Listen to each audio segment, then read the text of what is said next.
Centre of मास कर लिया था? गुड।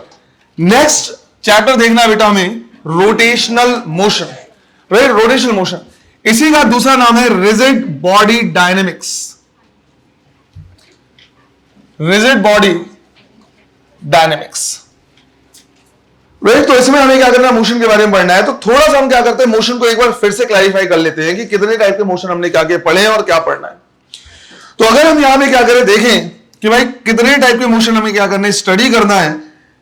तो सबसे पहले टाइप का ट्रांसलेशनल मोशन हमने ऑलरेडी पढ़ा हुआ है, राइट? सबसे पहले टाइप का मोशन हमने पढ़ा हुआ है which is known as translational motion. Translational motion में बेसिकली हमें क्या करना देखना है कि अगर हमारे पास कोई मास है, इस पे अगर हम क्या करते हैं, फोर्स लगा दे, तो वो अपने जगह से ट्रांसलेट हो जाता है दूसरी जगह पे। तो पूरा का पूरा ऑब्जेक्ट उठ के दूसरी जगह क्या हो गया, पहुंच गया। ये हो गया हमारा क्या, ट्रांसलेशनल मोशन। सेकेंड हमारा जो चैप्टर है रोटेशनल मोशन, हमें क्या करना है, ये पढ़ना है। तो सेकेंड हमारे पास होगा रोटेशनल मोशन, राइट? ये हमें क्या करना है, स्टडी करना है। रोटेशनल मोशन का सीधा सीधा मीनिंग है कि मान लो हमारे पास क्या है, इस तरह का कोई रॉड है, राइट? इस तरह का कोई रॉड है, इसको एक एक्सिस के अबाउट हम क्या करें, अगर रोटेट करें, तो ये वाला जो मोशन हो जाता है, ये क्या हो जाता है, रोटेशनल मोशन। वो हमें क्या करना है, स्टडी करना है। इसके बाद ट्रांसलेशनल और रोटेशन को मिला के हमारे पास एक और होता है which is known as rolling motion. Rolling motion और कुछ नहीं बल्कि इसमें रोटेशन और ट्रांसलेशन दोनों को क्या कर दिया गया, मिला दिया गया। मतलब जो ऑब्जेक्ट है वो अपनी जगह से डिस्प्लेस भी होगा और जितने उसमें पॉइंट्स हैं, जितने मासेस हैं, वो रोटेट भी होंगे। एग्जांपल हमारे पास सीधा सीधा कि लेट से हमारे पास क्या है, एक पहिया इस तरह से, राइट? और ये जो सरफेस है ये फ्रिक्शन वाला है। अगर मैं इसको क्या करूं, इस तरह से मूव कराऊं, तो ये रोटेट भी होता है एज वेल एज ट्रांसलेट भी होता है। मतलब ये अपने जगह से दूसरी जगह भी पहुंच जाएगा, ट्रांसलेट भी हो जाएगा और यहां से घूमना भी शुरू करेगा। तो ये रोटेट होता हुआ यहां तक पहुंच जाएगा। तो इस तरह का मोशन कहलाएगा क्या, रोलिंग मोशन, जिसमें rotation as well as translation दोनों हो।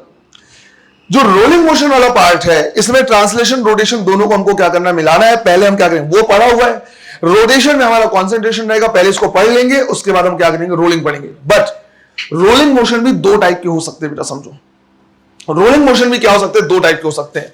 रोलिंग मोशन का पहला टाइप होगा रोलिंग विदाउट स्लिपिंग। पहला हो जाएगा रोलिंग विदाउट स्लिपिंग, और हमारे सिलेबस में रोलिंग विदाउट स्लिपिंग ही है। मतलब इसका जो मोशन होगा वो प्योर रोल करेगा, अपनी जगह पे स्लिप नहीं करेगा, राइट? अपनी जगह पे स्लिप नहीं करना चाहिए। स्लिप नहीं करना चाहिए कहने का मतलब है ये जो कांटेक्ट पॉइंट है ये सरफेस के साथ घिसना नहीं चाहिए। अगर ये घिसेगा नहीं तो हम बोलेंगे स्लिप नहीं कर रहा। अब स्लिप नहीं करने के लिए एक कंडीशन है, राइट? स्लिप नहीं करने के लिए कंडीशन है, सबसे पहले इसमें जितने भी पॉइंट है सब क्या कर रहे हैं, घूम रहे हैं और साथ ही साथ पूरा का पूरा ऑब्जेक्ट आगे जा रहा है। तो इसके पास एक वेलोसिटी होती है which is known as velocity of centre of mass. वो वेलोसिटी जिससे क्या कर रहा है, ट्रांसलेट कर रहा है। इसी तरह से इसमें जितने भी पॉइंट्स हैं इनके पास टेंजेंशियल वेलोसिटीज भी है, राइट? इनके पास क्या है, टेंजेंशियल वेलोसिटी है और उसको लिखते हैं क्या, ओमेगा इंटू आर से। टेंजेंशियल वेलोसिटी का फॉर्मूला हमने देखा था, ओमेगा इंटू आर। अब इस पॉइंट की बात करते हैं, राइट? इसका हर एक point V centre of mass से क्या कर रहा है, आगे जा रहा है और इसके पास एक टेंजेंशियल वेलोसिटी है पीछे की तरफ, राइट? जब ये ऐसे घूम रहा है तो एक टेंजेंशियल वेलोसिटी है पीछे की तरफ, इस तरह से रोटेट करने में। ये पॉइंट सरफेस के साथ तब नहीं घिसेगा जब ये दोनों क्या होंगे, बराबर होंगे। अगर ऐसा हुआ कि सेंटर ऑफ मास की वेलोसिटी, मतलब जिससे ये आगे जा रहा है, इस पॉइंट के, पॉइंट ऑफ कांटेक्ट के टेंजेंशियल वेलोसिटी के बराबर हो जाए, तो ये वाला जो पॉइंट है इस पे घिसेगा नहीं बल्कि चुपचाप से कांटेक्ट में रहेगा और मुड़ जाएगा। अगले बार ये वाला पॉइंट कांटेक्ट में आएगा, फिर ये पॉइंट, फिर ये पॉइंट, फिर ये पॉइंट, इस तरह से कांटेक्ट में आते रहेगा और ये कांटेक्ट से हट जाएगा, पर ये घिसेगा नहीं, राइट? तो रोलिंग विदाउट स्लिपिंग के लिए कंडीशन है कि सेंटर ऑफ मास की वेलोसिटी पॉइंट ऑफ कांटेक्ट में किसके बराबर होना चाहिए, टेंजेंशियल वेलोसिटी के बराबर। टेंजेंशियल वेलोसिटी का फॉर्मूला और क्या होता है, ओमेगा इंटू आर, कंसीडरिंग कि इसका जो रेडियस है वो कितना है, आर। तो हम कहेंगे कि इसके लिए जो कंडीशन है वो है V centre of mass should be equal to omega into R. ये कंफ्यूज नहीं होना है कि इसका फॉर्मूला होता है ओमेगा आर, नहीं बेटा, ये ओमेगा आर फॉर्मूला किसका होता है, टेंजेंशियल वेलोसिटी का। इसके लिए कंडीशन है कि सेंटर ऑफ मास की वेलोसिटी किसके बराबर हो जाए, ओमेगा आर के बराबर। ये स्लिप नहीं करेगा। दूसरा हमारे पास रोलिंग विथ स्लिपिंग, सेकंड है rolling with slipping. Right, roll तो कर रहा है लेकिन साथ ही साथ क्या कर रहा है, स्लिप भी कर रहा है। राइट, स्किड कर जा रहा है। ये जो सरफेस है जो कांटेक्ट में है वो घिसेगा। अब इसमें दो कंडीशन है, अगर ये दोनों बराबर नहीं हुए तो फिर दो कंडीशन हो सकता है, या तो सेंटर ऑफ मास की वेलोसिटी क्या हो, ज्यादा हो किससे, ओमेगा आर से, मतलब आगे ज्यादा तेजी से जा रहा है पर उतनी तेजी से घूम नहीं पा रहा, या दूसरा ओमेगा आर ज्यादा हो किससे, सेंटर ऑफ मास से, मतलब घूम ज्यादा रहा है बट आगे उतना नहीं बढ़ पा रहा है। दोनों ही कंडीशन में क्या करेगा, स्लिप करेगा। दोनों का एग्जांपल बता रहा, आराम से समझ में आ जाएगा। मान लो कोई ट्रैक्टर है जो खेत में फंस गया है, राइट, खेत में दलदल है, पानी वानी भरा हुआ है और वहां पे एक पहिया फंस गया है। अब जब हम क्या करते हैं, एक्सेलरेट करते हैं, तो एक्सेलरेशन की वजह से, इंजन के घूमने की वजह से वो पहिया बहुत तेजी से क्या करता है, घूमता है, बट क्या उतनी ही तेजी से आगे बढ़ पा रहा है, नहीं, क्योंकि वो फंसा हुआ है, राइट, स्लिपरी नेचर है, उसको आगे बढ़ने के लिए जो फ्रिक्शन चाहिए था वो फ्रिक्शन अवेलेबल नहीं, जिसकी वजह से क्या करता है, वो घूमता ज्यादा है पर आगे उतना नहीं बढ़ पा रहा, तो उसमें क्या कर रहा है, स्लिप कर रहा है। यह कंडीशन हुआ जब ओमेगा आर ज्यादा हो गया किससे, वी सेंटर ऑफ मास से। ये आगे बढ़ाना चाह रहा है और ये उसको घुमाना चाह रहा है, वो घूम ज्यादा रहा है अपनी जगह से बट आगे उतनी तेजी से।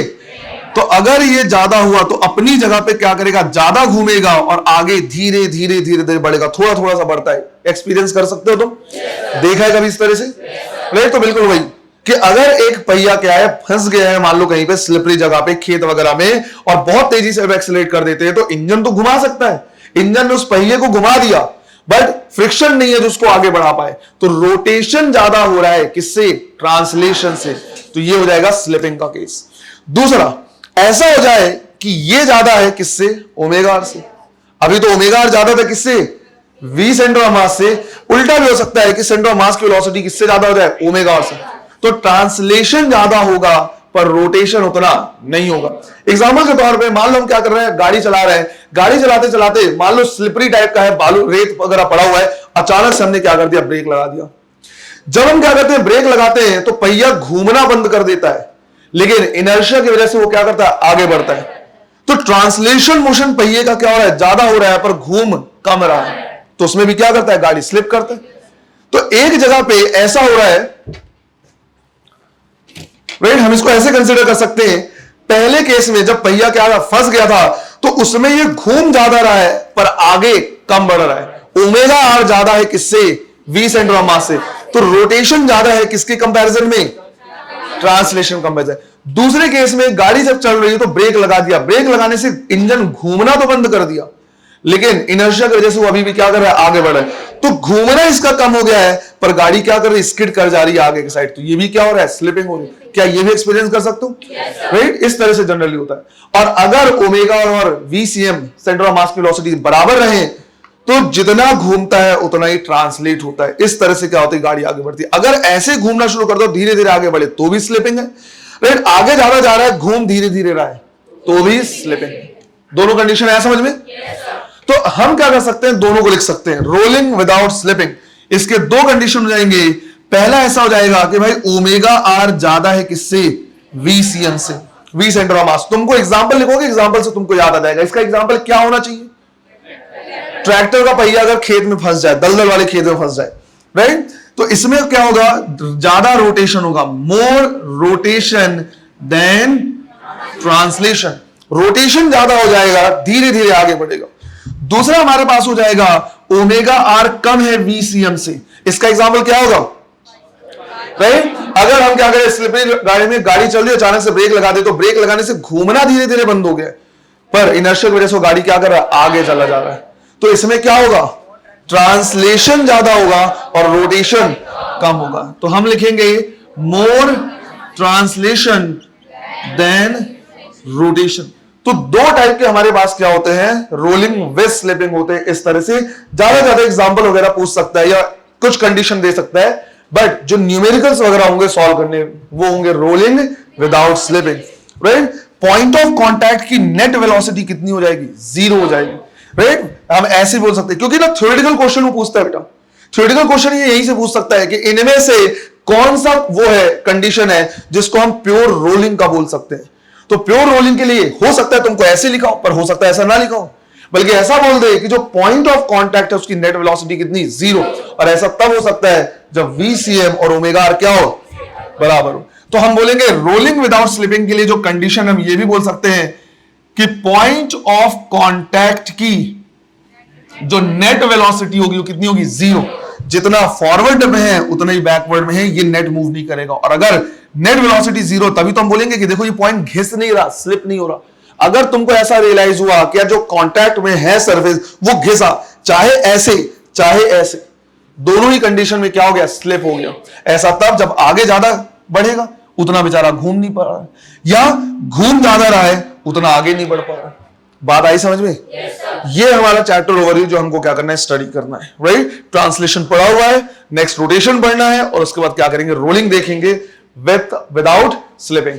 विद स्लिपिंग के एग्जांपल्स वगैरह पूछ सकता है, कंडीशन पूछ सकता है, थ्योरेटिकल क्वेश्चन पूछ सकता है। जल्दी से नोट करो जल्दी से। तो सबसे पहले हमें क्या करना है, रोटेशनल मोशन वाला पार्ट क्या करना है, देखना है। अब मैं पहले से बता दे रहा, जो रोटेशन वाला पार्ट देखेंगे ये बिल्कुल वैसे ही देखेंगे जैसे हमने क्या किया है, पढ़ा हुआ है translational motion, right. Translational motion में जब हमने क्या किया था, एनएलएम चालू किया था, तो जिस सीक्वेंस में हमने एनएलएम पढ़ा हुआ है बिल्कुल उसी सीक्वेंस में हम क्या करेंगे, पढ़ेंगे, राइट। बिल्कुल सीक्वेंस वही रहेगा। एनएलएम जब हमने शुरू किया था तो सबसे पहला टॉपिक क्या देखा था, सबसे पहला फर्स्ट लॉ को देखने के लिए कंडीशन रखी गई थी, क्या समझना है, इनर्शिया। तो वहां पे हमने इनर्शिया समझा था, यहां पे बिल्कुल उसी का इक्विवेलेंट टर्म क्या करेंगे, देखेंगे, मोमेंट ऑफ इनर्शिया।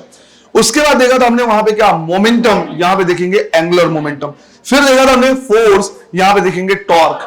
पढ़ने का तरीका बिल्कुल क्या रहेगा, सेम रहेगा, राइट। तो समझना है कि मान लो मेरे पास यहां पे क्या है, कोई ऑब्जेक्ट है इस तरह का, राइट, जो बहुत सारे पार्टिकल से मिलकर बना हुआ है। अब ये जो ऑब्जेक्ट है ये क्या कर रहा है, यहां से रोटेट हो रहा है, let's say angular velocity omega से, और मैं चाह रहा हूं इस सिस्टम की काइनेटिक एनर्जी लिखना, राइट। मैंने सोचा एक काम करते हैं, इस सिस्टम की काइनेटिक एनर्जी लिखना। तो क्या मैं इस सिस्टम की काइनेटिक एनर्जी सीधा सीधा ऐसे लिख सकता हूं, मैंने बोला half total mass multiplied by centre of मास की वेलोसिटी का स्क्वायर। अरे लिख सकते नहीं लिख सकते, नालायकों, 2 दिन हो रहा है यही मना किया हुआ था कि कुछ भी हो जाए इस तरह से हमें kinetic energy of the system नहीं लिखना है। तो कैसे लिखना है, राइट, हर पार्टिकल के इंडिविजुअल काइनेटिक एनर्जी को क्या करना होगा, ऐड करना होगा। तो उसके लिए मुझे चाहिए हर पार्टिकल की वेलोसिटी। तो लेट्स से मैंने इसमें से कुछ रैंडम पार्ट्स पार्टिकल क्या कर लिया, कंसीडर कर लिया, ये है m1, ये m2, इधर पे एक हाथ ले लिया क्या, m3। अब ये अगर क्या कर रहा है, घूम रहा है ऐसे, तो इसकी वेलोसिटी अंदर की तरफ होगी, राइट। मान लिया कितने से घूम रहा है, v1 से, ये घूम रहा है v2 से, ये घूम रहा है कितने से, v3 से, इस तरह से। तो अगर मुझे सिस्टम की काइनेटिक एनर्जी क्या करनी है, लिखनी है, तो मैं इसे लिख सकता हूं half m1 v1 square plus half m2 v2 square plus half m3 v3 square. ये हमारा प्रॉपर तरीका है kinetic energy of this system लिखने का। अच्छा, ये क्या कर रहा है, रोटेट हो रहा है। तो काइनेटिक एनर्जी का सिस्टम जो है फिलहाल वो कैसा है, रोटेशनल काइनेटिक एनर्जी, राइट। यही जो सिस्टम की काइनेटिक एनर्जी वो कैसी काइनेटिक एनर्जी है, रोटेशनल काइनेटिक एनर्जी, राइट। और इसको हम लिख रहे हैं half m1 v1 plus half m2 v2 square, इस तरह से। अच्छा, v1 और v2 को हम चाहे तो ओमेगा इंटू आर से भी लिख सकते हैं, राइट, क्योंकि ओमेगा सबके लिए क्या है, कांस्टेंट, लेकिन आर सबके लिए क्या है, अलग अलग है। तो यहां से हम क्या करेंगे, देखेंगे, और हम मान लेंगे ये डिस्टेंस कितना है, r1 है, राइट, ये डिस्टेंस कितना, r2, ये डिस्टेंस लेट से r3। डिस्टेंस मेजर करने के लिए कंडीशन होता है कि डिस्टेंस हमेशा कैसे मेजर किया जाता है, परपेंडिकुलर। अगर 2 पॉइंट के बीच का डिस्टेंस क्या करना है, मेजर करना है, तो कैसा मेजर करना है, हमेशा परपेंडिकुलर। क्लियर है ये? डिस्टेंस कैसे मेजर करना है, हमेशा परपेंडिकुलर। कोई भी मास अगर है और उसका मुझे डिस्टेंस मेजर करना है किससे, रोटेशनल एक्सिस से, तो कैसे मेजर करना है, परपेंडिकुलर। ये मैंने 3 से 4 बार एक रीजन के लिए बुलवाया। डिस्टेंस हमेशा परपेंडिकुलर मेजर करना है, इस चीज का ध्यान रखना है, आगे जाके गड़बड़ी नहीं करना, राइट। तो ये जो है जहां से हमने डिस्टेंस क्या किया है, मेजर किया है, ये बेसिकली और कुछ नहीं बल्कि हमारा क्या है, रोटेशनल एक्सिस। यहां से डिस्टेंस मान लिया r1, ये डिस्टेंस r2, ये मान लिया क्या, r3। जब हम यहां पे क्या करेंगे, लिखेंगे, तो हम लिखेंगे हाफ m1 और v1 की जगह पे लिख सकते हैं ओमेगा r1 का square plus half m2 omega r2 का स्क्वायर। इस तरह से हम सारी चीजें क्या कर सकते हैं, लिख सकते हैं। अगर हम यहां पे क्या करें देखें तो हाफ ओमेगा स्क्वायर हर जगह से क्या आएगा, कॉमन आएगा, राइट, हर जगह से कॉमन आ जाएगा। तो मैंने क्या किया, वही लिखा, हाफ ओमेगा स्क्वायर को मैंने कॉमन निकाल लिया, क्या बच गया, m1r1 स्क्वायर। तो हमने लिखा m1r1 square plus m2r2 square plus m3r3 square and so on. ये हो गया हमारा क्या, रोटेशनल काइनेटिक एनर्जी। अच्छा एक चीज बताना मुझे, ट्रांसलेशनल काइनेटिक एनर्जी का फॉर्मूला हमारे पास क्या होता है, half M V square, right, यही सीखा हमने, हाफ वी स्क्वायर हम सीखा ना। अब समझो बेटा, ट्रांसलेशन और रोटेशन में सारी चीजें इक्विवेलेंट सी होती है, सिमिलर सी होती है। अगर तुम देखो तो जब हमने ट्रांसलेशन और सर्कुलर मोशन क्या कहता देखा था, तो उस टाइम पे बहुत सारी चीजों को कंपेयर किया था। हमने बोला था यहां पे हमारे पास क्या होता है, लीनियर डिस्प्लेसमेंट s, यहां पे एंगुलर डिस्प्लेसमेंट थीटा, फिर यहां पे लीनियर वेलोसिटी जिसको हम लिखते हैं ds by dt, angular velocity d theta by dt। लिखने का तरीका बिल्कुल क्या होता है, सेम होता है, बस इक्विवेलेंट क्या क्या होनी चाहिए वो देखते। यहां पे हमने देखा था लीनियर एक्सीलरेशन जिसको लिखते हैं dv बाई dt, यहां पे angular acceleration D omega by D. तो चीजें क्या होती है, सिमिलर। हम दोनों को क्या कर सकते हैं, कंपेयर कर सकते हैं, और कंपैरिजन से क्या कर सकते हैं, चीजें निकाल सकते हैं कि अच्छा यहां पे ये, यहां पे यहां पे ये, यहां पे ऐसे। तो बिल्कुल सेम कंपैरिजन मैंने किया भाई, यहां ट्रांसलेशन काइनेटिक एनर्जी, यहां रोटेशन काइनेटिक एनर्जी, कोई दिक्कत नहीं। यहां पे 1/2 है, यहां पे 1/2 है, यहां पे लीनियर एक्सीलरेशन है, यहां पे एंगुलर एक्सीलरेशन, दोनों एक दूसरे के इक्विवेलेंट है। यहां पे इनर्शिया है, तो ये पूरा टर्म भी इनर्शिया के इक्विवेलेंट होना चाहिए। अगर मैं दोनों को क्या करूं, कंपेयर करूं, तो बोलोगे यार यहां काइनेटिक एनर्जी, यहां काइनेटिक एनर्जी, यहां पे वेलोसिटी, यहां वेलोसिटी, यहां इनर्शिया है, तो ये भी इनर्शिया की ही जैसा काम करना चाहिए। ये जो टर्म हमारे पास आया है, ये भी इनर्शिया का इक्विवेलेंट होना चाहिए, और इसको हम बोलते हैं मोमेंट ऑफ इनर्शिया, राइट, इसको हम बोलते हैं मोमेंट ऑफ इनर्शिया। और ऐसा नहीं है कि इसका फॉर्मूला हमने अपने मन से बना दिया, राइट, पूरे कंपैरिजन के साथ हमने बोला कि यहां पे जो काम इनर्शिया का होना चाहिए, यहां पे उसी की जगह पे ये पूरा आ रहा है, इसका काम भी इनर्शिया के जैसा ही होना चाहिए, और इसको हमने बोला क्या, moment of inertia, moment of inertia, जिसको हम रिप्रेजेंट कर रहे हैं किससे, आई से, और हमें फॉर्मूला मिला I is equal to m1r1 square plus m2r2 square plus m3r3 square and so on. इस तरह से हम क्या कर सकते हैं, लिख सकते हैं। कोई डायरेक्शन देखने की जरूरत नहीं बेटा, किसी भी तरीके का कोई डायरेक्शन देखने की जरूरत नहीं, सबको क्या करना पड़ेगा, ऐड करना पड़ेगा। राइट, m1 पॉजिटिव है, r1 पॉजिटिव हो चाहे नेगेटिव हो, स्क्वायर होकर पॉजिटिव ही हो जाना है। राइट, तो m1 m2 m3 ये सारे क्या है, राइट, ये मासेस है, पॉइंट मासेस, राइट, हर पार्टिकल का क्या है, मास है। r1 r2 r3 ये क्या है, डिस्टेंस किसका, मासेस का, कहां से, कैसा, ये ध्यान रखना है, राइट। तो r1 r2 r3 और कुछ नहीं, m1 m2 m3 का डिस्टेंस है रोटेशनल एक्सिस से और परपेंडिकुलर। ये पॉइंट इंपॉर्टेंट है, मोमेंट ऑफ इनर्शिया निकालने में क्या आएगा, काम आएगा। अब मुझे समझ में आया कि सबसे पहले वहां पे हमने क्या किया था, स्टडी किया था इनर्शिया के बारे में। यहां पे सबसे पहले हमें पढ़ना है मोमेंट ऑफ इनर्शिया के बारे में। जब हम इनर्शिया डिस्कस कर रहे थे तो कितना टाइम लगा था, 5 से 10 मिनट लगभग। वही inertia of rest, motion, direction. Moment of inertia को डिस्कस करने के लिए, सिंगल इसी पॉइंट को पढ़ने के लिए कम से कम 3 लेक्चर हमको चाहिए। अगले 3 लेक्चर तक हमें सिर्फ और सिर्फ क्या डिस्कस करना है, मोमेंट ऑफ इनर्शिया।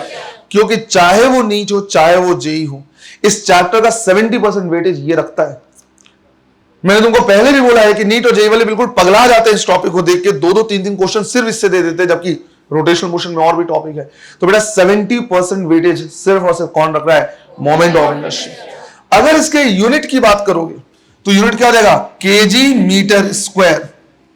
अगर हम यूनिट की बात करेंगे तो हम सीधा सीधा लिखेंगे केजी मीटर स्क्वायर। और अगर हमें देखें कि भैया किस पे डिपेंड कर रहा है, किस पे डिपेंड कर रहा है, तो पहला तो मास पे डिपेंड करता है, दूसरा डिपेंड करता है रोटेशनल एक्सिस पे। क्योंकि अगर मैं कुछ ना करूं, सिर्फ रोटेशनल एक्सिस क्या कर दूं, चेंज कर दूं, तो r1 r2 r3 तो खुद से चेंज हो जाएंगे। और तीसरा शेप एंड साइज पे। मैं रोटेशनल एक्सिस इसको रहने दूं, इसको दबा दूं, शेप चेंज हो गया, उसके साथ साथ r1 r2 r3 की वैल्यू भी क्या हो गई, चेंज।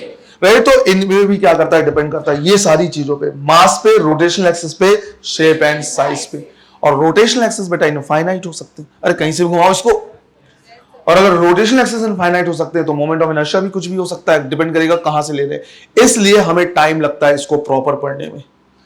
बात आ रही समझ में? तो सबसे पहला टॉपिक हमारा यही रहेगा। अच्छा, मोमेंट ऑफ इनर्शिया को भी हम दो पार्ट में पढ़ेंगे। पहला पढ़ेंगे फॉर पार्टिकल मास सिस्टम, जिसमें नंबर ऑफ पार्टिकल क्या कर पाए, काउंट कर पाए। तो वहां तो सीधा m1 r1 plus m2 r2 इसको ऐसे से जोड़ते रहेंगे, देखेंगे बस डिस्टेंस हमको क्या करना है, देखना है। बट दूसरा हो जाएगा क्या, distributed mass system. Distributed mass system जिसमें हमको क्या करना पड़ेगा, देखना पड़ेगा कि भाई बहुत सारे नंबर ऑफ पार्टिकल हैं, उनको ऐड करना है, और अगर ऐड नहीं कर पाएंगे तो क्या करना होगा, इंटीग्रेशन। और इंटीग्रेशन यहां पे इंपॉर्टेंट है। अगर तुमको याद हो तो इंटीग्रेशन सिखाते समय, समझाते समय एग्जांपल मैंने ऑलमोस्ट मोमेंट ऑफ इनर्शिया के ही लिए थे। मतलब मोमेंट ऑफ इनर्शिया में इंटीग्रेशन के बिना काम नहीं चलेगा। एक मुझे छोटा सा डाउट है, अगर तुमने शायद सुना होगा तो डाउट क्लियर करेंगे, अदरवाइज कोई दिक्कत नहीं है। क्या किसी ने ऐसा सुना हुआ है कि मोमेंट ऑफ इनर्शिया एक टेंसर क्वांटिटी है?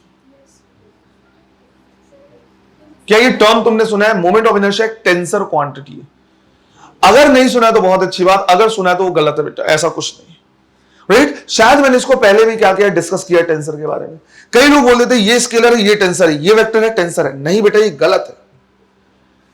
राइट? कहीं कहीं पे जबरदस्ती का वो हाइप क्रिएट करने के लिए हम अलग पढ़ा रहे हैं, हम ये पढ़ा रहे हैं, वो पढ़ाने के लिए ये टर्म यूज कर देते हैं। राइट? टेंसर। जैसे प्रेशर के लिए कभी कभी ये टर्म यूज कर देते हैं, है ना? जब भी कंफ्यूजन होता है कि स्केलर है, वेक्टर है, तो क्या बोल देते हैं, एक टेंसर क्वांटिटी। नहीं बेटा, ऐसा नहीं है, समझो। तुम कभी भी ऐसा नहीं बोल सकते कि ये स्केलर है, ये टेंसर है, ये वेक्टर है, ये टेंसर। जिन्होंने नहीं सुना है बहुत अच्छी बात है, कोई दिक्कत नहीं। जिन्होंने सुना है मैं ये चीज क्लियर कर दे रहा हूं। जब तुम इंजीनियरिंग कॉलेज में, तुम नहीं जाओगे, जो भी इंजीनियर, जब तुम इंजीनियरिंग कॉलेज में जाओगे तो इंजीनियरिंग कॉलेज में तुमको टेंसर पढ़ाया जाएगा, और टेंसर के टाइप्स होते हैं, जिसमें से पहला होता है zero order tensor. Zero order tensor कहने का मतलब है वहां पे कोई कोऑर्डिनेट सिस्टम किसी को भी नहीं लेते हैं वो रिप्रेजेंट करने के लिए। और guess what, zero order tensor का दूसरा नाम होता है स्केलर। तो टेंसर के टाइप्स होते हैं, पहला होता है जीरो ऑर्डर टेंसर, जिसको क्या बोला जाता है, स्केलर क्वांटिटी। इसी तरह से first order tensor, first order tensor में जो तुम रिप्रेजेंट करते हो तो x, y, z से रिप्रेजेंट करते हो। इसी तरह से हायर लेवल पे सेकंड ऑर्डर टेंसर भी होता है, जिसमें x, x, फिर x, y, y इस तरह से रिप्रेजेंट किया जाता है। तो तुम खुद समझ सकते हो टेंसर के टाइप होते हैं, स्केलर, वेक्टर, ये सारी चीजें। तो तुम कैसे बोल सकते हो कि ये टेंसर क्वांटिटी और ये स्केलर क्वांटिटी? क्लियर है? ये अगर बुक में लिखा है तो गलत लिखा हुआ है, अगर कहीं पे कोई इस तरह से बता रहा है तो अगेन गलत बता रहा है बेटा। ध्यान रखना है, ये सारे लफड़ों में नहीं पढ़ना है। एनसीईआरटी के हिसाब से सिंपल चलना है इस तरह से। क्लियर है? तो हमें जो स्टडी यहां पे करना है वो क्या करना है, मोमेंट ऑफ इनर्शिया। पहले हमारा फोकस पूरा का पूरा इसमें रहेगा, और वो भी किस पे, पार्टिकल मास सिस्टम। पहले पार्टिकल मास सिस्टम के लिए क्या करेंगे देखेंगे। पहले इसको नोट कर लो बेटा, ध्यान रखना ये फॉर्मूला हमने निकाला, ऐसे नहीं कि अपने रैंडम मन से कुछ भी कर रहे हैं, बाई कंपैरिजन। अच्छा, एक छोटा सा पॉइंट और, मोमेंट ऑफ इनर्शिया का काम क्या होगा, क्या मीनिंग हुआ इसका? ये तो हमने फॉर्मूला निकाल लिया, पर इसका मीनिंग क्या हुआ? राइट? जो काम ट्रांसलेशन में इनर्शिया का होता है वही काम रोटेशन में मोमेंट ऑफ इनर्शिया। तो इनर्शिया का काम क्या होता था, स्टेट के चेंज का अपोज करना। अगर रुका हुआ है तो ट्रांसलेशन मोशन का अपोज करेगा, और अगर ट्रांसलेशन मोशन कर रहा है तो रुकने का अपोज करेगा। यही काम कौन कर रहा था, इनर्शिया। बिल्कुल यहां पे मोमेंट ऑफ इनर्शिया। अगर रुका हुआ है तो रोटेशन का अपोज करेगा, और रोटेट हो रहा है तो रुकने का अपोज करेगा। वहां पे अपोज भले कर रहा था, बट हम फोर्स लगा के स्टेट को चेंज कर सकते थे, रुके हुए को ट्रांसलेट करा सकते थे, ट्रांसलेशन वाले को रोक सकते थे with the help of force. यहां पे वही काम करेगा टॉर्क। रुके हुए को रोटेट करा सकते हैं, रोटेट करने वाले को रोक सकते हैं with the help of torque. आ रही चीजें समझ में? पैरेलल कॉन्सेप्ट है, सही तरीके से समझना है। नोट कर लो, देखते हैं आगे। टॉपिक डालना है अपने को, moment of inertia of particle mass system.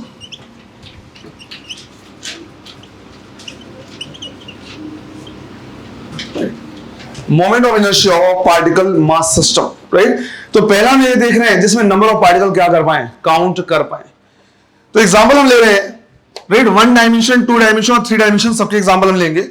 तो लेट से हमने बोला कि यहां पे एक मास m है, यहां पे दूसरा मास m है, जो मासेस है वो पॉइंट मास है, राइट? और दोनों के बीच का जो डिस्टेंस है ये गिवन है r। अब अलग अलग टाइप के हम क्या कर रहे हैं, रोटेशनल एक्सिस ले रहे हैं। पहला रोटेशनल एक्सिस ये दिया हुआ है, लेट से यहां से मोमेंट ऑफ इनर्शिया कितना, I1। दूसरा रोटेशनल एक्सिस हम यहां से ले रहे हैं जो एग्जैक्टली इसके मिड पॉइंट पे है, ये हो जाएगा I2। तीसरा रोटेशनल एक्सिस हम क्या कर रहे हैं, यहां से ले रहे हैं, ये हो गया लेट्स से I3। पहले क्या करना है, हमेशा रोटेशनल एक्सिस को समझ लेना सही तरीके से। पहला जो रोटेशनल एक्सिस है वो इस तरह का है कि भाई पहला मास यहां है, दूसरा मास यहां है, और ये है इसका रोटेशनल एक्सिस। जो मासेस है वो इसके चारों तरफ क्या कर रहे हैं, ऐसे घूम रहे हैं। दूसरा है मिड में, राइट, इस तरह से क्या कर रहे हैं, दोनों मासेस ऐसे घूम रहे हैं। और तीसरा रोटेशनल एक्सिस, ये मासेस क्या कर रहे हैं, इस तरह से ऐसे रोटेट हो रहे हैं। बात आ रही समझ में, राइट। तो रोटेशनल एक्सिस हमेशा क्या करना है, क्लैरिफाई रखना है, बिल्कुल उसमें क्लियर होना चाहिए कि कहां से वो रोटेट हो रहा है। अगर हम क्या करें, I1 निकालें तो बिल्कुल सिंपल सा है, I1 इज इक्वल टू वही जिस तरह से सेंटर ऑफ मास हम क्या करते थे, निकालते थे, बट यहां पे रोटेशनल एक्सिस अलग अलग हो सकते हैं, आंसर उनके लिए अलग अलग हो सकता है। तो M1R1 square plus M2R2 square इस तरह से ऐड करते जाएंगे। तो पहला मास रोटेशनल एक्सिस के ऊपर ही है, राइट। तो जो पहला मास है उसके लिए डिस्टेंस कितना जाएगा, 0। फिर हम लिखेंगे दूसरा मास यहां से कितने डिस्टेंस पे है, R डिस्टेंस पे है, तो सेकंड के लिए हम लिखेंगे mr स्क्वायर, तो टोटल मोमेंट ऑफ इनर्शिया आ जाएगा mr स्क्वायर। फिर सेकंड के लिए अगर हम लिखें तो ये सेकंड वाला रोटेशनल एक्सिस है, ये भी r/2, ये भी r/2, दोनों मासेस भी सेम है। तो हम यहां पे बोलेंगे कि भाई हमारे पास दो मास ऐसे हैं जो कितने डिस्टेंस पे है, r/2 पे, तो 2 टाइम्स कर दिया, ये हो जाएगा r²/4, कैंसिल होके कितना आएगा, mr²/2। फिर अगर हम बात करेंगे किसकी, I3 की, तो बेटा ये रोटेशनल एक्सिस ऐसा है जिसके ऊपर में ही दोनों मास आ जा रहे हैं, तो दोनों मासेस का डिस्टेंस कितना हो जाएगा, 0। तो मोमेंट ऑफ इनर्शिया कितना, 0। ध्यान रखना है, ये टॉपिक जो मैंने थोड़ा सा क्या किया, डिस्कस कराया है, ये वापस आएगा जब हम केटीजी पढ़ेंगे, काइनेटिक थ्योरी ऑफ गैसेस, वहां पे डिग्री ऑफ फ्रीडम निकालने की, राइट। क्योंकि मॉलिक्यूल्स राइट, उस तरह से हम क्या करेंगे, देखेंगे कि मोनोएटॉमिक है कि डायटॉमिक है या पॉलीएटॉमिक है, उसके हिसाब से हम क्या करेंगे, मोमेंट ऑफ इनर्शिया वहां पे देखेंगे। तो वापस से काम आएगा जब केटीजी में क्या पढ़ रहे होंगे, डिग्री ऑफ फ्रीडम। अभी से बता दे रहा बेटा, टॉपिक कहीं ना कहीं कनेक्ट हो जाते हैं, क्लियर है ये। तो मान लो ये दिया हुआ है तो हमने निकाल लिया। लेट्स से अगला क्वेश्चन हमने क्या कर दिया, दे दिया 2 डायमेंशन में दिया, और 2 डायमेंशन में हमारे पास है क्या, एक इक्विलैटरल ट्रायंगल, राइट, एक इक्विलैटरल ट्रायंगल है। पहले क्या करना है, सारे रोटेशनल एक्सिस को अच्छे से समझ लेना है, उसके बाद तुम क्या करो, अपना आंसर निकाल लो, बाद में हम वेरीफाई करेंगे। तो मान लो ये दिया हुआ है कि इसका जो साइड है वो कितना है, r, और इसके सारे वर्टिसेस पे m मास रखा हुआ है, राइट। सारे वर्टिसेस में हमने क्या रखा है, m मास रखा हुआ है। अब अलग अलग रोटेशनल एक्सिस है। पहला रोटेशनल एक्सिस है इस तरह से, राइट, पहला रोटेशनल एक्सिस है इस तरह से, और यहां से मोमेंट ऑफ इनर्शिया मान लिया कितना, I1, राइट, ये मान लिया I1। दूसरा रोटेशनल एक्सिस क्या है, यहां से जा रहा है, यहां से हमने मोमेंट ऑफ इनर्शिया मान लिया कितना, I2।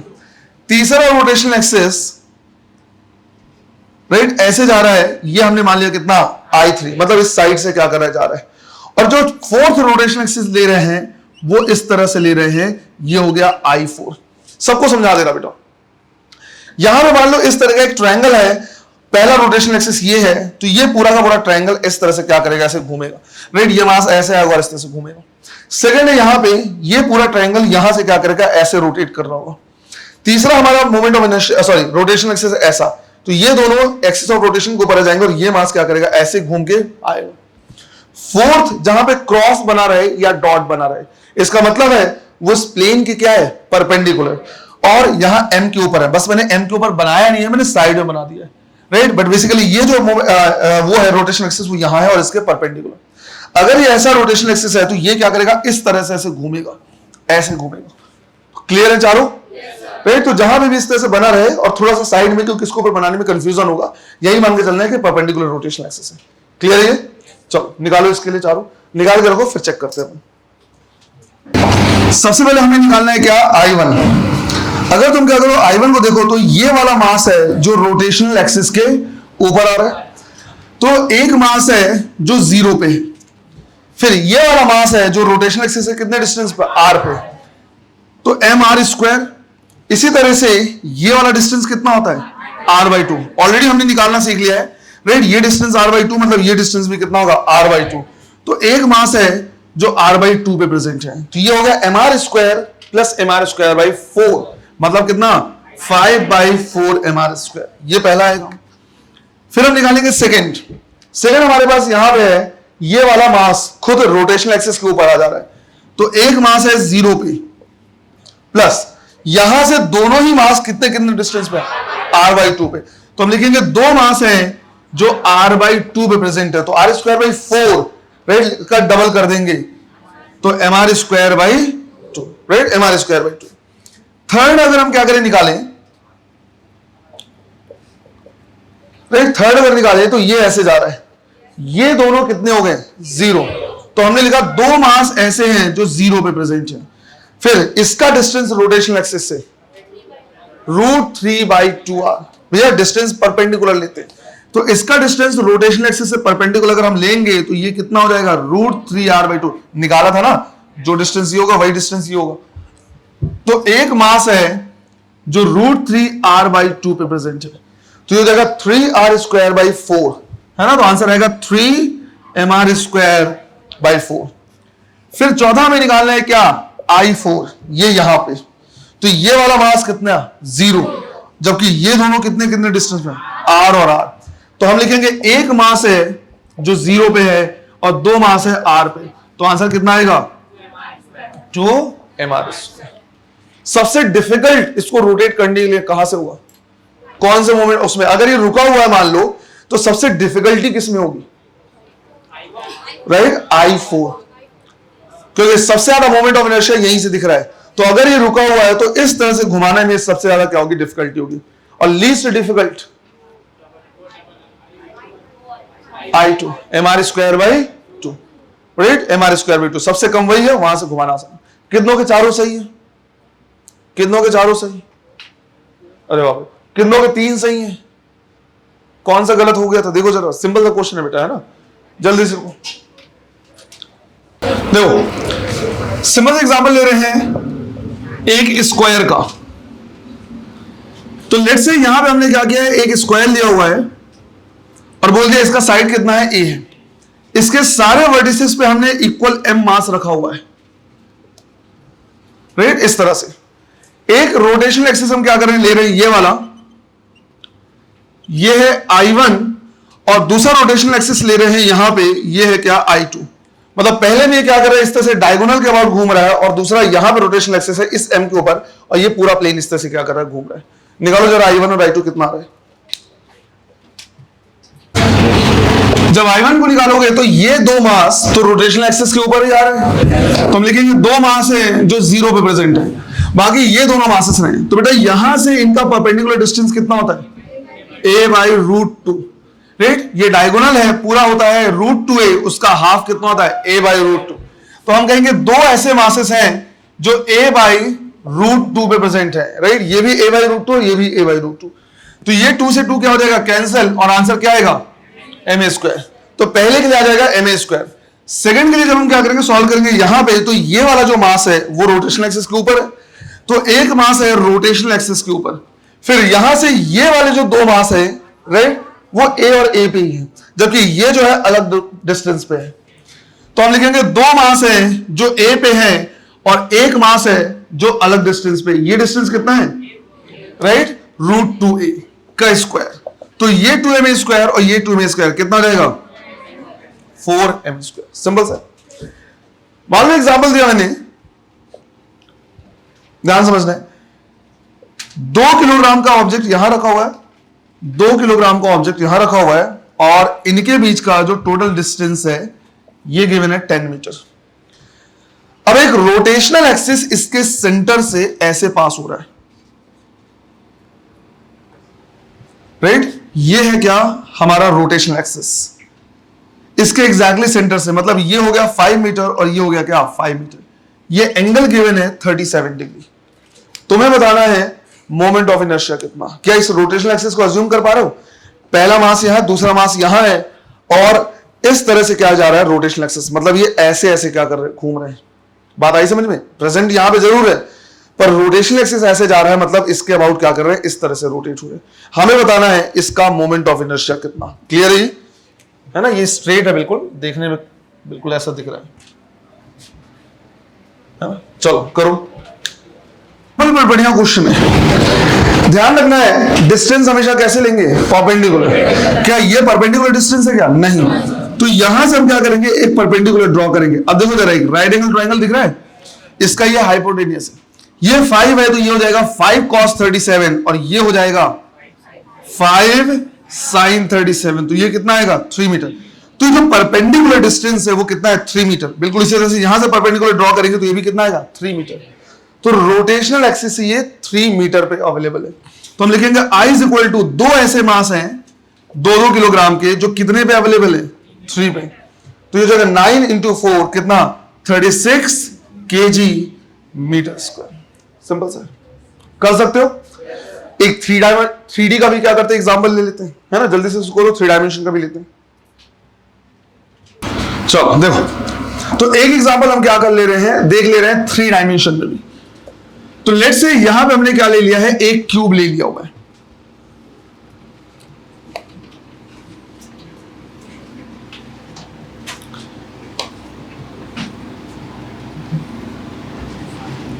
ध्यान रखना बेटा, 3D को हम क्या कर रहे हैं, 2 डायमेंशन में बना रहे हैं, राइट। 3 डायमेंशन ऑब्जेक्ट को हम इस प्लेन में बना रहे हैं, इसलिए तो प्रॉपर तरीके से इमेजिनेशन यूज करना पड़ेगा। इस तरह का एक हमने क्या किया था, वेक्टर के टाइम पे भी देखा था, है ना। वेक्टर के टाइम में मैंने तुमको बताया था कि ये एंगल भले देखने पे 90 डिग्री नहीं लग रहा, पर बेसिकली क्या है ये 90, क्योंकि ये बाहर के साइड है। इसी तरह से ऐसा लग रहा है जैसे ये वाला एंगल क्या है, बहुत ज्यादा है, लेकिन ये भी कितना है, 90 डिग्री। क्यूब है, इसमें जितने एंगल है सबके सब 90 डिग्री है। तो प्रॉपर इमेजिनेशन क्या करना पड़ेगा, यूज करना पड़ेगा। अगर इसमें दिक्कत हो तो हमेशा अपने क्लासरूम से इमेजिन करने की कोशिश किया करो, राइट, कि कहां से रोटेशनल एक्सिस जा रहा है, किस तरह से जा रहा है। तो इसमें जितने भी हमने क्या किए हैं, वर्टिसेस हैं हमारे पास, हर जगह पे m मास लिया हुआ है, राइट। हर जगह पे इक्वल बिल्कुल मास रखा हुआ है m, इस तरह से।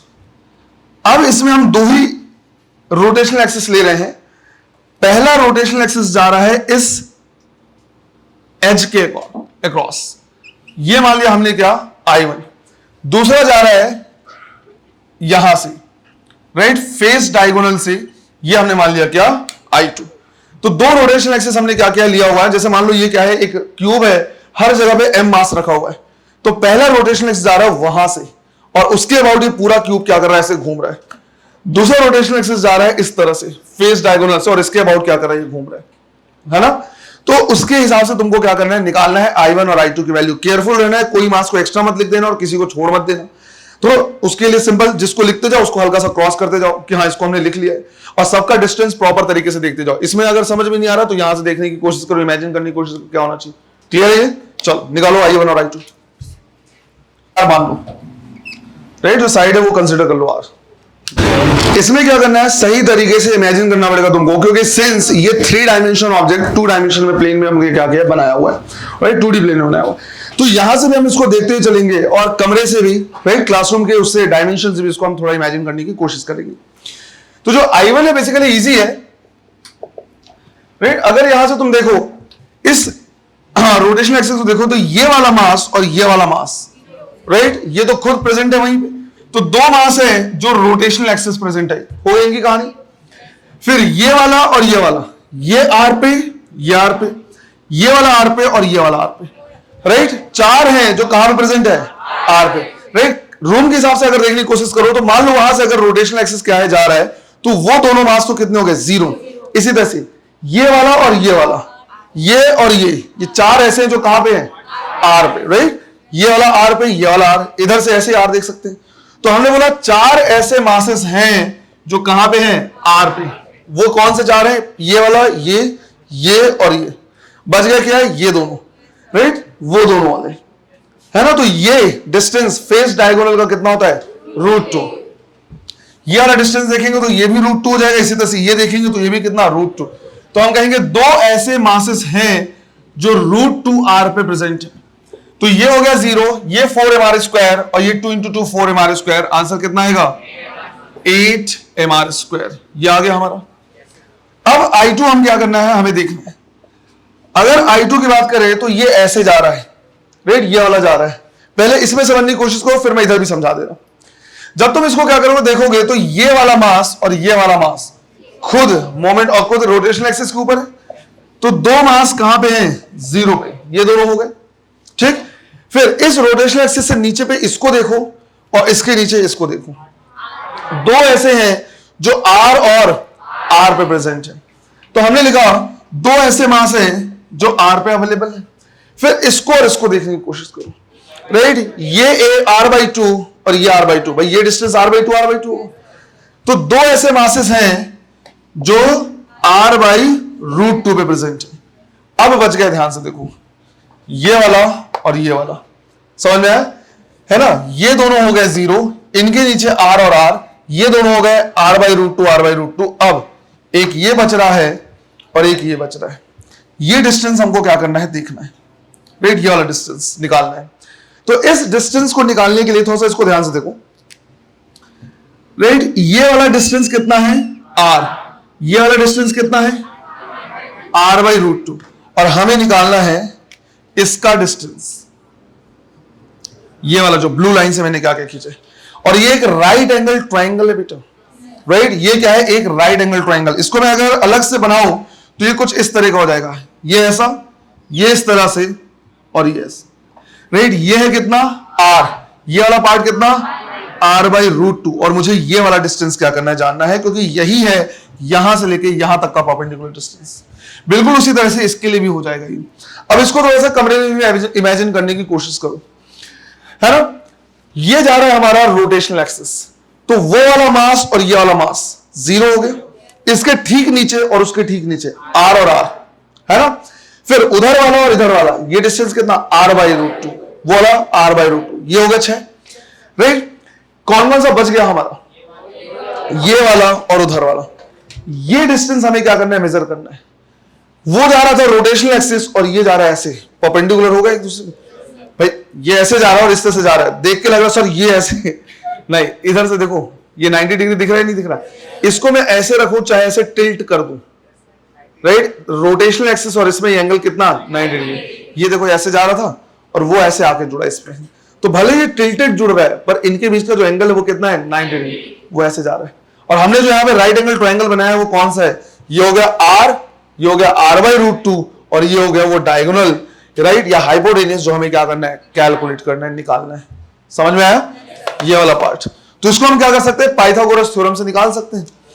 ये कितना हो जाएगा, r² प्लस r² का अंडर रूट, दोनों के स्क्वायर करके ऐड कर देंगे, तो ये हो जाएगा कितना, √3/2r, राइट। 3/2 के लिए पूरा रूट होगा ये, या √1.5r लिख सकते हो।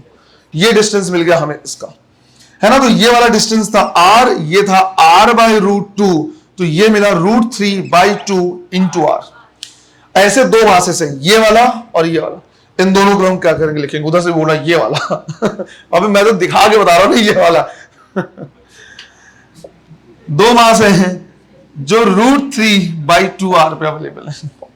ये हो गया 0, ये कितना 2mr², ये 2 और 2 कैंसिल, कितना mr², यहां से ये 2 और 2 कैंसिल, कितना 3mr², तो टोटल आ गया 6mr²। सिंपल था ये, राइट। ऐसे हमको क्या करना है, देखना है, 3 डायमेंशन में भी किया जा सकता है। चलो जल्दी से लिखो, एक काम करो, इसको लिख लो। डिस्ट्रीब्यूटेड मास सिस्टम वाला जो पार्ट है वो क्या करेंगे हम कल देखेंगे।